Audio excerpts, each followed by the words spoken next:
Brewbound exclusive.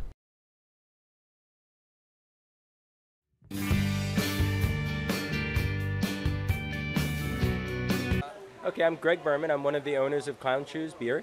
We're making our beers up at Mercury Brewing in Ipswich, Massachusetts. We're at the Franklin Zoo at the Brew at the Zoo event. There are a bunch of events going on today, but I had to check this one out, and it's been pretty cool. What was the coolest part of today? Well, actually, the people, I have to say, were amazing, but people at Brewfest often tend to be amazing. The environment has been just unbelievable. Everyone at the Franklin Zoo also has been just incredible, too. So I think the location has really made this event a lot of fun.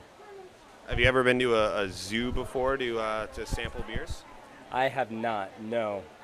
No, that was a big draw for me. Do you think this is going to be a trending thing in craft beer where people are going to start throwing events all across zoos in America? Well, it's already happening. I actually talked to John, the president of the zoo here, and his inspiration was the fact that other people are doing this around the country. Some people are already on their 10th annual Zoo Brew Fest. So, yeah, I think it's going to spread.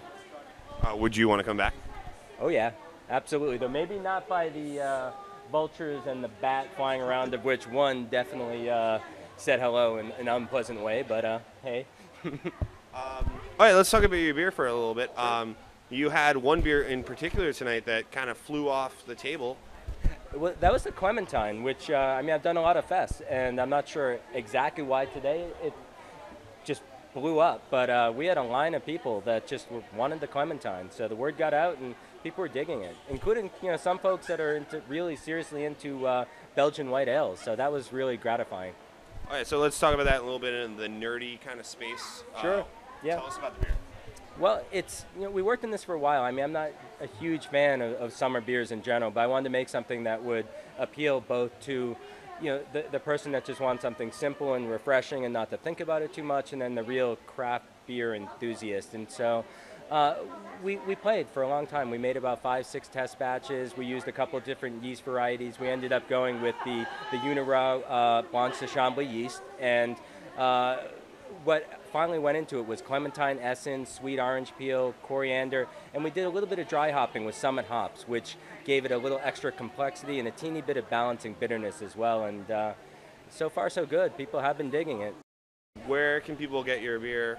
Well, it's all over the state of Massachusetts right now. If you look on clownshoesbeer.com under the find, you'll see probably 150 to 200 accounts. We just shipped an order to Rhode Island just this past week, and I know that the first order there was shipped to Nikki's Liquors, so we're already available in Rhode Island, and it's starting to spread, so we're around. Just take a look.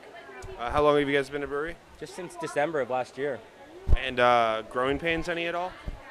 Not as many as we should have. I keep waiting. I'm expecting for this to be more difficult. I know that it should be hard, but I'm coming at it from a different angle than most people. I'm one of the owners of a distribution company, and so it kind of cuts some of the difficulties out of it, and I think I got really lucky with Dan Lipke being the brewer. He's made great beers, and people are liking the marketing, so far it's been easier than it should be, and that makes me scared, but I'll be honest with you. Yeah. Well, yeah, one of the biggest issues that any brewer or any beverage company is going to have is how to distribute their product, and if you already own that, that's a huge foot in the door. The last question we'll ask you, thank you for talking with us, is what can people who are fans or hopefully going to become fans of your beer have to look forward to next? Like, we've got the Oktoberfest is already here, but do you guys have anything coming up in the winter or spring, or are you already... We have a somewhat seasonal beer that's in the works that I expect to be shipping around the first week of November. It's a pecan pie porter.